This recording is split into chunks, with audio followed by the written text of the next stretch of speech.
Hi, I'm Lennox. At 62, I've spent my life putting family first, working extra shifts as a nurse to help my son Jack through college, babysitting my grandchildren 3 days a week, and hosting Sunday dinners like clockwork. So when my daughter-in-law Emma dropped her bombshell at last week's family dinner, the table went silent. "You never do anything for us," she said, fork clattering against her plate. "We're always the ones making the effort." I felt my face flush. "I'm sorry you feel that way, Emma. I thought I was—" "Mom hosts dinner every week," Jack interrupted, glancing nervously between us. "And she watches the kids while we're at work." Emma rolled her eyes. "Because she wants to, not because we need her to. My mother would have moved in to help if I'd let her." My longtime friend Diane, who often joined our family dinners, shifted uncomfortably. "Lennox is the most generous person I know. Just last month, she helped me move apartments." "Well, she's never offered to help us move," Emma snapped. "Or to contribute to the kids' college funds or to take us on vacation like Trisha's mother-in-law does." Jack placed his hand on mine. "Emma, that's not fair." "It's fine," I said, my voice steadier than I felt. "Everyone's entitled to their opinion." The conversation shifted, but something had broken inside me. After everyone left, I sat alone in my kitchen replaying Emma's words when my phone rang. It was Diane. "Are you okay?" she asked. "That was brutal." "I'm still processing," I admitted. "Have I really been so unhelpful all these years?" "Absolutely not. Emma was completely out of line. You've done everything for them." I twisted the dish towel in my hands. Then why would she say that? Because she's ungrateful? Because she's setting the stage for something? I don't know, but it doesn't add up. "Setting the stage for what?" Diane hesitated. "This might be nothing, but last week I saw Emma having lunch with a real estate agent. They were looking at papers." "Jack didn't mention anything about moving," I said slowly. "Maybe they're just looking. But combined with tonight, I'm wondering if there's more going on." "Like what?" "Like maybe they're planning something they don't want you involved in. My cousin's daughter-in-law did the same thing, complained about her interference right before they moved across the country without telling her." My stomach dropped. "You think they're planning to move away?" "I don't know, but Emma's sudden complaint feels calculated." "I need to find out what's going on," I said, without causing more drama. "Call Daniel," Diane suggested. "Emma tells him everything." Daniel was Jack's cousin and had always been close with Emma. If anyone knew what was happening, it would be him. "I'll call him tomorrow," I agreed. "And Diane? Thank you for being here." "Always. And Lennox, whatever's happening, don't let Emma gaslight you. You've been nothing but generous." After hanging up, I sat in my silent kitchen, my mind racing. Emma's words echoed in my head. "You never do anything for us." Why now, after 7 years of marriage to my son? What was she really trying to say or set up? Daniel agreed to meet me for coffee the next morning at the local diner. He slid into the booth across from me, looking uncomfortable. "Thanks for coming," I said, pushing a mug toward him. "I wanted to talk about what happened at dinner yesterday." He fidgeted with a sugar packet. "Yeah, that was intense." "Did you know Emma felt that way about me?" "Not exactly," he hedged. "But she's been talking about changes." "What kind of changes?" the waitress interrupted, dropping off our orders. When she left, Daniel leaned forward. "Look, I probably shouldn't tell you this, but Emma and Jack are planning to move to Phoenix. Jack got a job offer." My coffee suddenly tasted bitter. "When were they going to tell me?" "After Emma's parents' anniversary party next month. But that's not all." He hesitated again. "They're asking Emma's parents to move with them. They've found a place with an in-law suite." The revelation hit like a physical blow. "So Emma's parents get an in-law suite, but I get—" "What? A phone call from across the country?" "I'm sorry, Lennox. I thought you knew." "No, and apparently I'm not supposed to." I took a deep breath. "Is there anything else I should know?" Daniel shifted uncomfortably. "Well, Emma's been telling people you refused to help with the down payment. She said they asked you to contribute since her parents are putting in $50,000. They never asked me for a penny, I said, my voice tight. I would have helped if they'd asked.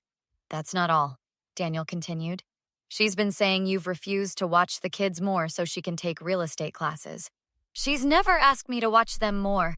I'm already watching them Monday, Wednesday, and Friday while they work. Daniel looked genuinely surprised. She told everyone you only watch them once a week, and even then, you complain about it. My hands trembled against my mug. That's absolutely false. There's more, Daniel said reluctantly. Emma told her parents you've been trying to convince Jack to reject the Phoenix job because you don't want them to leave. I didn't even know about the job until you just told me. Our conversation was interrupted when my phone rang. It was Sarah, another friend who often helped with my grandchildren. Lennox, I just ran into Emma at the grocery store, she said without preamble. She was telling Margaret that you've been bad-mouthing her to Jack's side of the family. What? That's ridiculous. I know. I called her out on it. She got flustered and left. Sarah paused. Is everything okay between you two? Not really. Can you meet me and Daniel at Riverside Diner? There's something going on. 20 minutes later, Sarah joined us. As we compared notes, a disturbing pattern emerged. Emma had been systematically lying about me to friends, family, and apparently anyone who would listen. Why would she do this? Sarah asked. To justify moving away without guilt, Daniel suggested. If everyone thinks Lennox is difficult and unhelpful, they'll support their decision to leave. We need to talk to Jack, I said firmly. He can't possibly know what she's saying. Or maybe he does, Daniel said gently. Emma mentioned he's been frustrated that you won't help with their mortgage payments. But they've never asked. I helped them with their wedding, with the down payment on their first house. I would have helped again if they'd asked. Sarah placed her hand on mine. This feels deliberate, Lennox. She's creating a narrative where you're the villain. Well, I said, straightening my shoulders, it's time to set the record straight. I invited Jack for lunch the following day, alone. He looked surprised when he arrived at my house and found no one else there. Where's everyone else? He asked, hanging up his jacket. Just us today, I replied, gesturing to the kitchen table. We need to talk. His expression immediately turned wary. About what? About Phoenix. About the lies Emma's been telling about me. About all of it. His face paled. How did you... Does it matter? The point is, I know. I know about the move, about Emma's parents getting an in-law suite, about the stories she's been spreading. Jack sat heavily. Mom, it's complicated. Uncomplicate it for me. Did you know Emma's been telling people I refused to help with your down payment? He looked down. She said you weren't interested when she mentioned it. She never mentioned it. Not once. She said... She lied, Jack. Just like she lied about me refusing to watch the kids more, and about me bad-mouthing her to family members. Jack's expression shifted from defensive to confused. What are you talking about? Emma told people I only watch the kids once a week and complain about it. She told people I'm trying to sabotage your Phoenix job, a job I didn't even know about until yesterday. That can't be right, he said, but his certainty was wavering. I pulled out my phone. Call Sarah. Call Daniel. Call Diane. They'll all tell you the same thing. Why would she lie about this? You tell me, I countered. But while you're figuring it out, I want you to know something. I've always been willing to help. I've just been waiting for you to ask. Jack ran his hands through his hair. I don't understand. Emma said you told her you couldn't help anymore because you were saving for a cruise. I've never said anything like that. The only cruise I've mentioned was the one I was planning to take all of us on for my 65th birthday. You, Emma, the kids, everyone. What? It was going to be a surprise, but I've been saving for years. Ask my financial advisor if you don't believe me. Jack looked stunned. I had no idea. Clearly, there's a lot you don't know. I took a deep breath. I want you to be happy, Jack. If that means moving to Phoenix, I'll support you. but I won't accept being vilified for things I haven't done. The doorbell rang. I opened it to find Emma standing there, looking furious. "What is this emergency meeting?" she demanded, pushing past me. When she saw Jack at the table, her expression changed. "Jack? What's going on?" "We're discussing the lies you've been telling about my mom," he said quietly. Emma's face flushed. "What lies? I haven't—" "Save it," I interrupted. "Daniel, Sarah, Diane, they've all confirmed what you've been saying." "They misunderstood," Emma insisted. "All of them? In exactly the same way?" I shook my head. "You told people I refused to help with your down payment. You told them I barely watch the kids. You told them I've been trying to sabotage your move, a move I knew nothing about." "You're twisting things," she said desperately. "Jack, she's trying to turn you against me." "By telling the truth?" I asked. "The truth is, you've always undermined me," Emma snapped. "You're controlling and manipulative." Jack stood up. "Stop it, Emma. This isn't helping." "You're taking her side?" Emma's voice rose. "After everything I've done for this family?" "I'm not taking sides," Jack said. "I'm trying to understand what's happening." "What's happening is your mother is trying to ruin our future," Emma shouted, grabbing a vase from the table and throwing it against the wall. The crash echoed through the kitchen. Jack and I stared at her in shock. "Get out of my house," I said quietly. "Gladly," Emma snarled, grabbing her purse. "Jack, are you coming?" He hesitated, looking between us. "If you leave with her now," I said calmly, "you're choosing to believe her lies over the truth." "Don't listen to her manipulation," Emma said, pulling at his arm. Jack gently removed her hand. "I think we all need some space. I'm going to stay at Daniel's tonight." "Fine," Emma spat. "Side with them. See if I care." She stormed out, slamming the door behind her. Jack turned to me. "I'm sorry. I need time to process all this." "Take all the time you need," I replied. "The truth isn't going anywhere." 3 weeks later, I met with my lawyer to discuss the defamation case against Emma. "These statements from Sarah, Diane, and Daniel are compelling evidence," she said, reviewing the documents. "The texts Emma sent clearly constitute defamation." Jack entered, looking tired but determined. "Emma's still denying everything, but I've seen the proof myself." "Have you decided about Phoenix?" I asked. "I turned down the job," he replied. "Emma pushed for it, not me. I never wanted to move away from you." My phone buzzed with an alert from my security system. "Emma's at my house."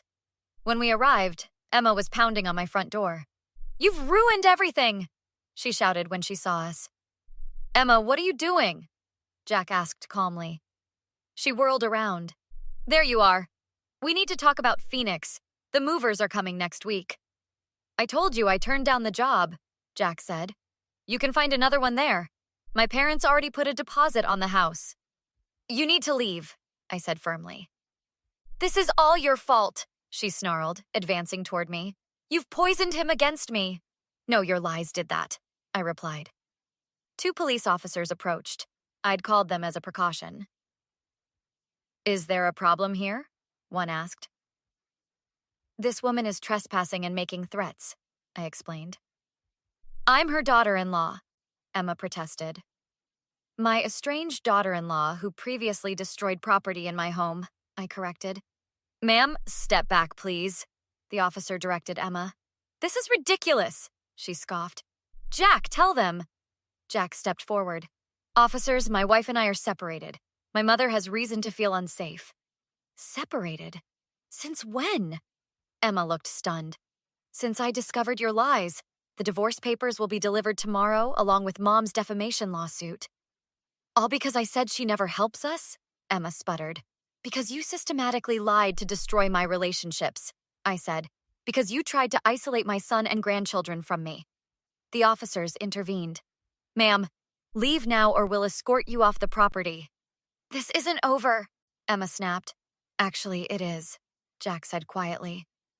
4 months later, I sat on my porch with Sarah and Diane, watching Jack play with the kids in the yard of his new house, 3 doors down from mine. "The judge didn't mess around," Sarah remarked. "Emma didn't stand a chance once her parents saw the evidence," Diane added. The court had ordered Emma to make a public apology and pay damages, which went into college funds for my grandchildren. Jack joined us as the kids ran for popsicles from my freezer. "Mom, thank you for fighting for the truth," he said, taking my hand. "That's what family does," I replied simply. "Emma called yesterday wanting to apologize. Said she's in therapy now." "What did you tell her?" Diane asked. "That some bridges can't be rebuilt?" He squeezed my hand.